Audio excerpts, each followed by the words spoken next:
Welcome to Claude Fable 5, the ultimate writing tool for authors. In this video, we'll show you how to create a fantasy novel with complex characters and a rich, immersive world.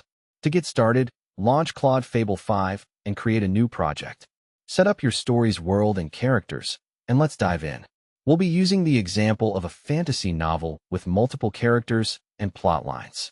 Now that we have our project set up, let's create some characters. Claude Fable 5 provides character templates to help you create complex, believable characters. We'll use these templates to create our main characters and track their voice and development across 50+ chapters. This ensures consistency and helps you build a rich, immersive world. One of the most common mistakes authors make when using Claude Fable 5 is forgetting to update character traits and voice.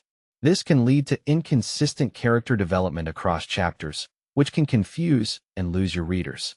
Let's see what happens when we forget to update our character's voice and how Claude Fable 5 can help us avoid this mistake.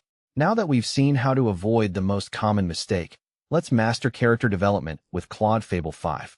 We'll use the writing tools to develop character arcs and track character growth and change across the story. This will help us create a rich, immersive world that engages our readers.